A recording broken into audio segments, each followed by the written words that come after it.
Alors, je suppose que vous êtes peut-être au courant de l'histoire de cette influenceuse qui a été retrouvée sans vie dans un hôtel après qu'elle se soit violemment disputée avec son fiancé. Et de nombreuses pistes montrent que c'est lui qui lui aurait ôté la vie, en fait. J'ai comme l'impression aujourd'hui que être une femme en couple, c'est devenu beaucoup plus risqué et dangereux que être une femme célibataire. Vous voyez, le nombre de féminicides explose hein, voilà, dans le monde et on se rend compte que les principaux commanditaires sont les époux, les conjoints, les petits amis, voilà, de ces femmes-là. Et peu importe l'âge, hein, parce que ces victimes-là, elles ont souvent 15 ans, 20 ans, 40 ans. Ça touche toutes les tranches d'âge, en fait. Et vous allez voir qu'il y a encore des hommes qui vont encore venir nous menacer en mode, vous allez finir seul à 50 ans, on vous verra dans 20 ans avec les chats, mes frères. Je préfère encore être en vie à 50 ans avec mes chats que de ne plus être en vie à 20 ans, à 30 ans, parce que malheureusement, j'ai perdu la vie à cause de cet homme qui partage ma vie et à qui je faisais confiance. Je suis désolée.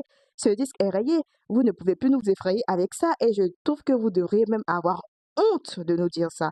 Vous devriez, au contraire, dénoncer ce genre de choses que les femmes subissent au lieu de vous jouer les sexistes, les misogynes à longueur de journée. Quand c'est pour ça, il y a du monde. Mais pour dénoncer ce que les femmes vivent, il n'y a personne. Et je suis encore plus choquée des commentaires misogynoires venant d'hommes noirs. En mode, elle voulait sortir avec un homme blanc, bien faire pour sa gueule. Ben non, s'il vous plaît, arrêtez. C'est extrêmement grave. De toutes les façons, quand vous voulez justifier un féminicide, vous le justifierez toujours. Vous allez dire que peut-être qu'elle était infidèle, elle était michetonneuse. Ok, avoir une personne qui vous prend pour cible, ça n'a rien à voir avec sa culture, ça n'a rien à voir avec sa couleur de peau, ni sa race. Il y a des féminicides aux quatre coins du monde, que ce soit en Afrique, en Asie, en Europe, en Amérique. Partout, ça existe partout en fait. Faut arrêter. Et moi, je vais m'adresser à ces pick là.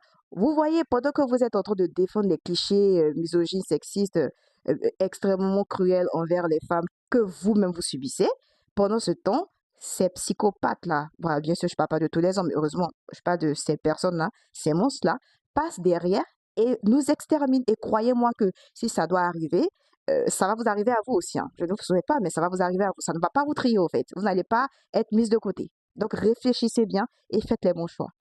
Alors, les gars, il faut vraiment faire très attention à l'homme qui partage votre vie.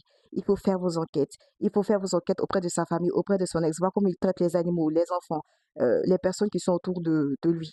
Comment il vous traite vous-même. Au premier signe de violence, vous partez. Ne laissez pas cette atmosphère-là s'installer. D'ailleurs, j'aurais appris qu'il paraît qu'on l'avait mis en garde hein, à propos du comportement de cet homme, mais elle n'a pas écouté. Donc, il faut vraiment faire très, très, très, très attention à l'homme qui partage votre vie. Ne vous laissez pas aller, ne soyez pas trop amoureuse. Il faut vraiment faire très attention parce que qu'on le veuille ou non, nous, les femmes, nous sommes vraiment en danger dans ce monde. Nous sommes vraiment en danger. Voilà. Je vous embrasse.